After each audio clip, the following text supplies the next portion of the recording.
My white kid wants to dress up as a Native American for Halloween. What made you think of that? Yeah, you really love watching Pocahontas, don't you? And you love her pretty clothes. Did you know that Pocahontas was a real person?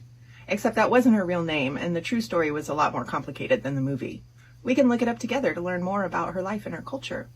But basically, people and cultural groups like Native Americans that have less power are often treated badly, made fun of, or hurt in different ways. So when a person or a whole culture is reduced to just a costume that we can put on and take off without us really understanding the meaning behind it or the struggles those people have been through, it can feel hurtful to them. Like, when I was a kid, a popular costume was hobo, which was just sloppy clothes and pretending not to have a home. But we wouldn't do that now.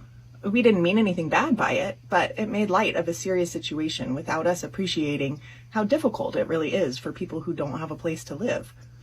I know you just want to wear the costume because you love the movie. It's not your fault that history can be so complicated. But since we're not from an indigenous culture like Pocahontas, and we'd be wearing clothes like hers just for fun, we should choose a different costume. Maybe you could dress up as an explorer to honor her bravery, or you could pick a costume celebrating our culture. Why are woke people such buzzkills? I mean, seriously, if your kid wants to dress up like a Native American, even though you're not Native American, just let her. Elizabeth Warren did that for decades and it worked out great for her. I love this point at the end that she makes where she's like, well, we can't dress up as something that's not our culture or not our experience. You're also not an explorer, Susan. Your kid's not a firefighter or a basketball player either. That's kind of the point of a costume. And this idea that it's somehow harmful to marginalized or discriminated against communities because a kid somewhere wears a costume is so silly. No one's life is affected by a kid wearing a costume. Nothing about their circumstances or the discrimination they face every day or the resources they don't have access to, nothing is changed. Literally, most of them wouldn't even be bothered by it if you asked them about it. This is pure white woke savior complex. Costumes don't affect people's lives in this meaningful way that you're engaging in some act of social justice by stopping your kid from dressing up how they want to dress up on Halloween. I mean, back in high school, I dressed up as a taco one year for Halloween, and by 2023 standards, that's basically a racist, violent hate crime. But in reality, no one in the real world, including my friends who were Hispanic or Mexican, cared at all. No one was harmed by it.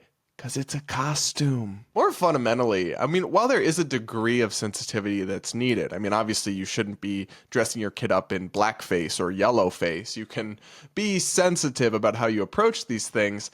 Cultures are meant to be shared. The toxic worldview that this woke mom espouses and is pushing on her kid, it reinforces these group boundaries and identities based on immutable characteristics that we really should want to fade in their meaningfulness and fade away into the background, but instead, she's bringing them to the forefront for her kid and telling that your skin pigment, little Miss Susan Jr., defines what you can wear and what cultures you have access to. That's kind of the opposite of the message we should be teaching young people if we actually want to live in a diverse and tolerant society in the true sense of those words.